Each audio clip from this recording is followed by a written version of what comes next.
भाई तो ऐसा क्या करना चाहिए कि इंटरेस्ट रेट का मेरे बॉन्ड्स की वैल्यू पे फर्क ना पड़े। बॉन्ड की वैल्यू को इंटरेस्ट रेट से बचाने का सीधा तरीका है मैकॉले ड्यूरेशन। तो भाई ये मैकले ड्यूरेशन क्या होता है?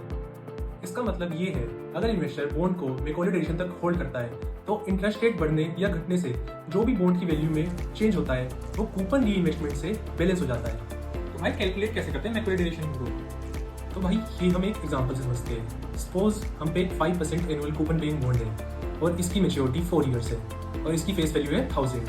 तो अब ये टेबल हमें दिखाती है कि हमें हर साल कितना कैश फ्लो मिलेगा और स्पोर्ट रेट क्या है। स्पोर्ट रेट वो होता है कि अगर हम आज इन्वेस्ट करते हैं तो हमें 2 साल के लिए 3 साल के लिए कितना इंटरेस्ट मिलेगा। उसके बाद हमें दिख रहा है कि प्रेजेंट वैल्यू क्या है जो भी हमको कैश फ्लो मिलेगा। पहले, दूसरे और तीसरे साल में हमें कैश फ्लो मिलेगा 50 रुपीज़ और चौथे साल में हमें कैश फ्लो मिलेगा 1000 plus 50 is for coupon and 1000 is for principal. इन सबका जब हम प्रेजेंट वैल्यू लेंगे जो टोटल निकल के आएगा वो होगा हमारा present value of cash flow. Duration basically बताती है कि एवरेज टाइम क्या है जिसमें हम अपना पैसा रिकवर कर लेते हैं। इसके लिए हम प्रेजेंट वैल्यू को उसके टाइम से मल्टीप्लाई करते हैं, फिर इन सबका टोटल निकाल कर हम बॉन्ड की प्रेजेंट वैल्यू 969 से डिवाइड कर देते हैं और इसका आंसर आता है 3.7 ईयर्स।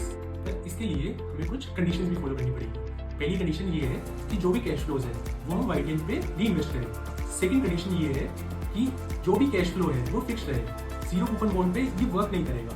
थर्ड कंडीशन ये है कि जो बॉन्ड है इसके अंदर कोई भी इमीडिएट ऑप्शन नहीं होना चाहिए। और लास्ट कंडीशन ये है कि जो बॉन्ड है वो डिफॉल्ट ना करे। तो भाई मैं समझ गया, मैकले ड्यूरेशन से आदमी अपनी बॉन्ड की वैल्यू को इंटरेस्ट रेट चेंज से सेव कर सकता है।